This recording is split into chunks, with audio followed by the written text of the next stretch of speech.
The galaxy watched as the human woman knelt beneath a sky of fire. The Imperial Plaza on Viacor Prime shimmered with heat from the twin suns overhead. Towering spires of black obsidian surrounded the stage like the teeth of some cosmic predator. Above, 1,000 drones hovered, broadcasting the moment to billions across the stars. A ripple of silence held the crowd, a pause thick with both dread and anticipation. Ambassador Leora Chen stood defiant even as she knelt, wrists bound behind her back with searing cuffs. Blood streaked her temple, the left side of her face swollen and bruised from repeated interrogations. Yet her spine remained straight, and her eyes, those sharp, unyielding eyes, scanned the audience without fear. The executioner approached, a Viacari noble draped in ceremonial red, carrying a blade of charged plasma that hummed like restrained thunder. Behind him, High Executor Thalvok loomed atop a raised dais, his 6 arms folded, silver armor gleaming. His voice carried without amplification, deep, cold, utterly unfeeling. "Let it be known," he declared, "that the human emissary has been found guilty of subversion, espionage, and incitement of rebellion within the Empire. Her species defies order. This is the price of disobedience." Leora's voice cut through the silence. "You call this order?" she spat. "You're a crumbling tower propped up by fear. Execute me, and you'll see what humans do when they grieve." Thalvok tilted his head. "You will not be mourned." She smiled. "Watch." The blade flashed. Her head fell. And the war began. Commander Elias Brandt stood motionless in Luna Base's command hall, eyes locked on the display screen as Leora's body slumped forward. Around him, the Earth Council erupted, some gasped, others cursed, a few wept silently. Brandt said nothing. The room blurred. His heartbeat, steady as a war drum, was the only sound he noticed. "She warned them," murmured Counselor Ahmed. "They didn't listen." Brandt turned away, jaw clenched. "They will." Outside the command dome, the curve of Earth shimmered in the distance, peaceful and unaware of the storm now tearing its way into history. He walked toward the operations corridor, voice tight with iron. "Get me the full council. Emergency Protocol Theta-1." Later that day, a cold hush fell over the war chamber. Holographic faces of Earth's global leaders flickered to life above the central console. Some wore expressions of sorrow, others of fury, but all carried the same undercurrent: something irreversible had happened. "We demand justice," growled Chancellor Lee from the Pacific Coalition. "They executed a peaceful envoy. That cannot go unanswered. War with the Empire would mean billions of lives," argued President Mbeki. "We must pursue diplomacy, one last time." Brandt stepped forward. Diplomacy's last breath was Chen's. A silence followed. "She died with honor," he continued. "Now we honor her with strength." Counselor Venko leaned in. "You're asking for war.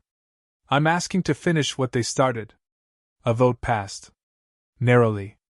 Earth's emergency war directive was activated. Commander Brandt was granted unrestricted operational authority under Operation Sovereign Flame. Within hours, Luna Base pulsed with activity. Orbital shipyards lit up as fleets were mobilized. Infantry battalions prepped for zero-G combat. Drones carried crates of railguns, EMP shells, and combat-grade exocets to awaiting frigates. On a classified deck below the main hangar, Brandt walked into a dim war room. Holograms of Viacari outposts flickered in the air like ghosts of future ruins. His target, the Scarian listening post, a key Viacari relay near Earth's periphery. Remote, fortified, but vulnerable. He nodded to his team leads. "We hit them fast. Surgical. We leave their dead staring up at the stars and let the galaxy see we do not kneel." Scarian burned. The first human strike hit like a hammer in the dark. Brandt's strike team, led by Lieutenant Ava Santiago, breached the outer perimeter of the listening post with precision-timed stealth drops. The Viacari guards never saw it coming. By the time they sounded the alarm, the humans were already inside. Santiago moved through the corridors like a shadow, her rifle pulsing with quiet bursts of energy.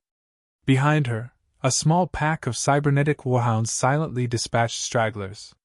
One Valkyrie tried to plead in his native tongue. She shot him through the chest without pause. "Clear," she said, and the rest advanced. In less than 20 minutes, the post was reduced to flickering systems, burning consoles, and blood across the walls. Brandt entered the command room last, stepping over the body of a technician still twitching. He activated the central broadcast relay. Across the Galactic Concord, a signal interrupted standard programming. The image of Elias Brandt appeared, standing amid a burning Valkyrie facility, the Earth emblem glowing behind him. "This is Commander Brandt of the Interstellar Human Defense Division," he said, voice calm, direct. "Earlier today, the Galactic Empire executed Ambassador Leora Chin in an act of war. You called it justice." He stepped aside, revealing the impaled Valkyrie commander behind him. "We call this balance." He stared into the lens. "We're not diplomats anymore. We're the reckoning." On Viacor Prime, Thalvok watched the feed with frozen fury. His advisors murmured in disbelief. The humans had moved faster than predicted, struck harder than expected. "They attacked a military installation," hissed one aide. "They broadcasted it," said another, pale. Thalvok said nothing. Then he stood. "Prepare the retaliation fleet." Back on Luna Base, Santiago approached Brandt as he removed his armor. "You meant for it to be public. They made her death a message," he replied. "We just sent one back." She paused. "This isn't going to end with a few skirmishes, is it?" "No." He looked up at her. "It ends when they beg us to stop." Red Haven was a crater. Where once Martian children chased gravity drones across clear domes and families dined in starlit plazas, now drifted scorched steel and frozen limbs. The Valkyrie didn't strike a military outpost. They hit civilians, deliberately, without warning. Commander Elias Brandt stepped through the charred remains of a transit hub. His boots cracked glass underfoot. Ash coated his armor, clinging like memory. He knelt near a child's toy, a plush wolf, half melted, its synthetic fur still smoking. Behind him, Lieutenant Ava Santiago scanned the blackened skyline, rifle lowered. "Survivors?" Brandt stood slowly. "No one." He looked to the horizon. The rising Martian sun barely touched the wreckage. "This wasn't war. This was a message." Santiago's expression tightened. "So what's ours?" Brandt didn't answer. He didn't need to. In the days that followed, Earth mobilized at full burn. Orbital docks above Venus tripled production. The Pacific Fleet merged with the Arctic Defense Line. AI war planners calculated probabilities, but Brandt didn't need them. The response wouldn't come from numbers. It would come from precision. Sovereign flame expanded. Brandt's war plans shifted, no longer just retribution, but disruption. The Empire's true strength lay not in numbers but in control. Break their infrastructure, supply chains, communication relays, psychological dominance, and the facade would collapse. His next move wasn't brute force. It was infiltration. Earth's Black Ops branch, codenamed Gravedogs, assembled in silent orbit above the dead world of Iridon. No medals. No names. Cybernetic augmentation laced through their bodies, cloaking them from scanners, silencing heartbeats. They were shadows in the shape of soldiers. Brandt stood before them in the carrier's briefing bay, hands behind his back, gaze unblinking. Valkyrie logistics flow through the Hikari's cluster. Disrupt it, and their core worlds bleed. You'll hit 3 targets: relay hub, fuel depot, and priority courier lanes. Silent entries. Faster exits. He glanced at their unit leader, a grim-faced operator called Rook. No prisoners, Brandt added. Only echoes. Rook nodded once. Understood. The first target was a relay station buried beneath the crust of Hikari's 4. The Gravedogs inserted via stealth drop pods, drilled straight through the crust, bypassing all perimeter defenses. No alarms. No footprints. Inside, they moved like ghosts. Valkyrie engineers were dead before they could reach their comms. The main server core, a crystalline nerve spine, was flooded with neuroviruses engineered back on Titan. Within 6 minutes, the Empire lost real-time communication across 23 systems. Rook's report to Brandt came as a single sentence. Lights out. Elsewhere, the political front fractured. Brandt's alliance with the Drenari Hive Lords solidified. Once slaves of the Valkyrie, the insected species offered swarms in exchange for vengeance. Their biological warships, grown from armored chitin and bristling with living artillery, joined Earth's fleet in orbit above Io. Not everyone on Earth welcomed the alliance. In the war room, Santiago confronted Brandt after the council adjourned. They slaughtered their own subcolonies, she said. The Drenari are monsters in a different shell. Brandt didn't look up from the table. They know pain. They know servitude. They know what it means to want a master dead. That doesn't make them our equals, she snapped. He met her eyes then, voice calm. This war isn't about equals. It's about survival. We need allies, not saints. Santiago shook her head. There's a line. Be careful we don't cross it. Brandt didn't reply. But later, alone in his quarters, he stared at a cracked photo of Leora Chin. Her smile, frozen in time, made something twist behind his ribs. As Earth's reputation grew, so did fear. Neutral worlds that once watched silently now whispered support. Unaffiliated mercenary guilds offered services. Disenfranchised species, tired of Valkyrie rule, sent encrypted messages. What do you need? Brandt answered all with the same phrase. Proof that we fight, not plead. So he gave it to them. On the edge of Valkyrie space, the grave dogs hit their second target, a fuel node orbiting the gas giant Vellum. Unlike the first strike, this one was filmed. Cameras captured the precision breach, the quiet deaths, the sudden cascade of explosions as the station crumbled into the planet's atmosphere. The footage was leaked anonymously across Concord channels. Within hours, trillions had seen the impossible, humans striking at the heart of the Empire, without hesitation, without failure. Santiago watched the video on Luna Base, arms crossed. You're playing with fire. Brandt nodded. That's the point. At the Imperial Court on Valkyrie Prime, panic bloomed like rot. Reports arrived fragmented, out of sync, communication failures stacking across sectors. Fleets stranded without fuel. Outposts left blind. Rumors of rebellion whispered on Valkyrie colony worlds. High Executor Thalvok listened in silence as his commanders listed failures. His claws tapped the armrest of his throne. They do not fight with honor, one general hissed. They fight to win, Thalvok corrected, voice sharp. He rose, walking toward the viewing balcony. Below, the capital city glimmered with rigid precision. No cracks. Yet. They have learned our strengths. And how to kill them. That night Brandt received a personal message from Thalvok's court. A flickering hologram, encoded and direct. The alien's voice was sharp ice. You will die in the dark, human. You believe terror makes you strong, but it makes you alone. The galaxy fears you now. Brandt, watching from the command deck, answered with a quiet murmur. Good. He deleted the message.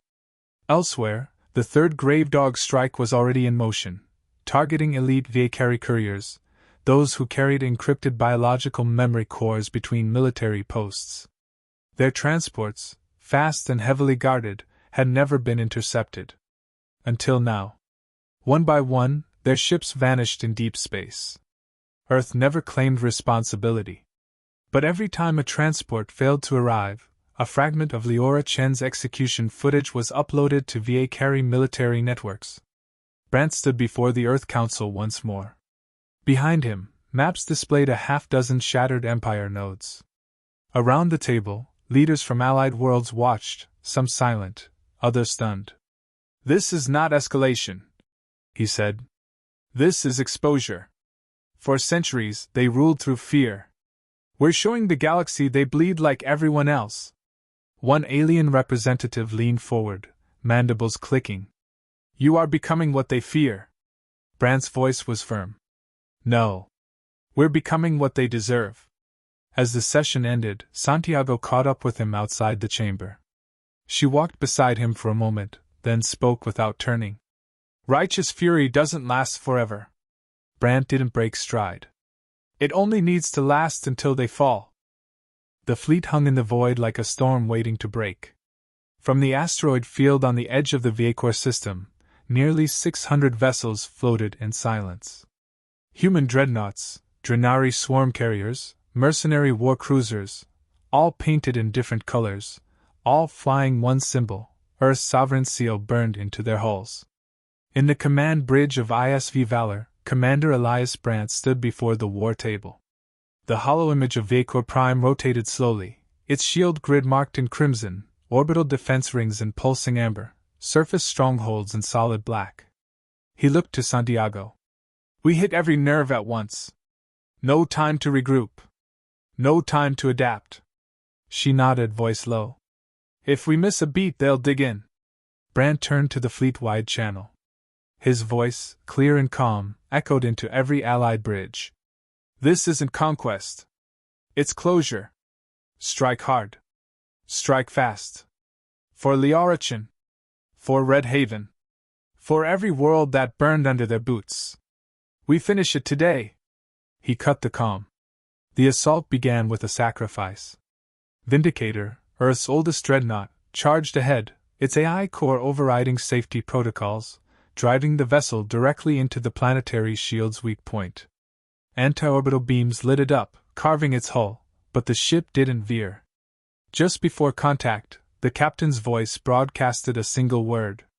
Remember. Vindicator slammed into the shield node. The explosion lit the darkness like a newborn star. The field collapsed. The path to Viacor Prime was open. What followed was fire. Santiago led the ground offensive. Drop pods screamed through the atmosphere, hitting the capital's outskirts with seismic force.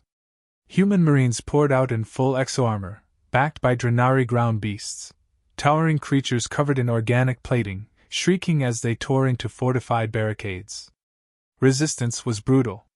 Viacari Warguard units fought with fanatical resolve, refusing surrender, detonating charges even as they died.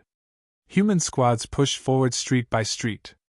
Santiago moved with precision, a steady blade amid chaos. Hold line 4! She barked over comms. Push through the north barricade. No gaps. Buildings fell. Plasma scorched the sky. But the capital, once considered impregnable, cracked. In orbit, Brandt docked with the strike shuttle and boarded the final wave. He wasn't staying behind. Sir, Command recommends you coordinate from orbit, said his aide. Brandt locked in his rifle's charge pack. Tell Command to go to hell. The shuttle burned into atmosphere. Anti-air fire laced the clouds, but the pilot, a Drenari hybrid with burned chitin and steel implants, threaded through expertly. Touchdown in 4. The pilot grunted. Brandt adjusted his helmet, voice steady. Then let's finish it. They landed outside the Executor's citadel. 600 meters of black stone and armored glass, the fortress rose like a dagger in the heart of the city. Automated turrets rotated toward the incoming troops, but a trio of mercenary bombers cleared the perimeter with pinpoint fire. Brandt's team advanced, breaching the main doors with shock charges. Inside, the corridors were sterile and silent. Too silent. They moved fast. 2 soldiers were taken by hidden kinetic traps. Another fell to a Viacari cloaked assassin, before Santiago snapped its neck with her gauntlet. They reached the throne chamber. And there he was. High Executor Thalvok stood at the far end, draped in imperial red, flanked by 2 towering guards. His expression held neither surprise nor fear. Only contempt. Brandt stepped forward, rifle raised. Time's up. Thalvok motioned, and the guards lunged. Santiago fired. One collapsed. Brandt dropped his rifle, drawing his blade, a gift from Chin. The last guard charged. Brandt ducked the strike and drove his blade into its thorax. Thalvok descended the steps, slow, deliberate.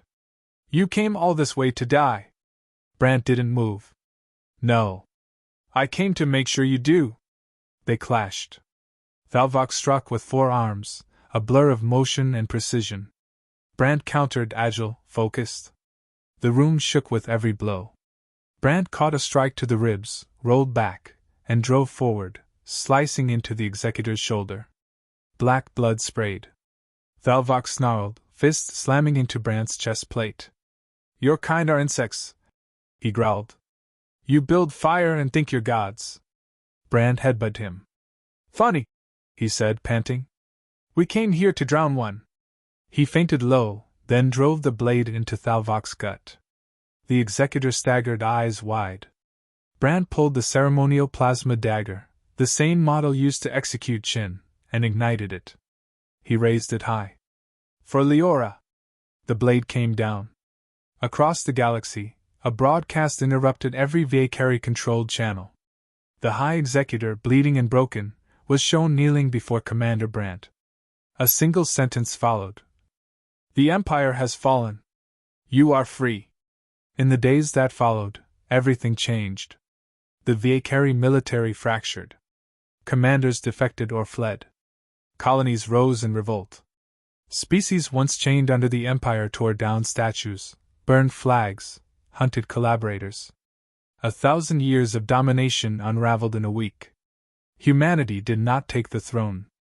Brand refused occupation. Earth's fleet pulled back to Luna orbit. Only one message was sent to the galaxy. "We don't want your crowns. We just wanted our dead." On Titan, weeks later, Brand stood alone beneath Saturn's pale light. He hadn't worn his uniform since the siege. The war was over, but the weight hadn't lifted.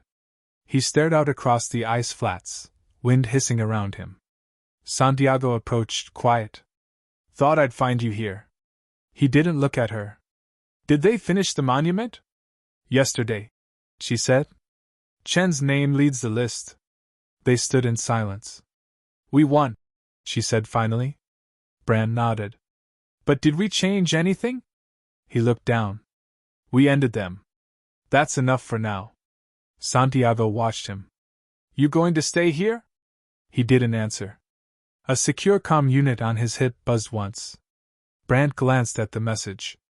A colony, beyond the fringe, had gone silent. Unknown signatures. No response. He powered off the device, exhaled. Then turned toward the docking bay. "One more time,"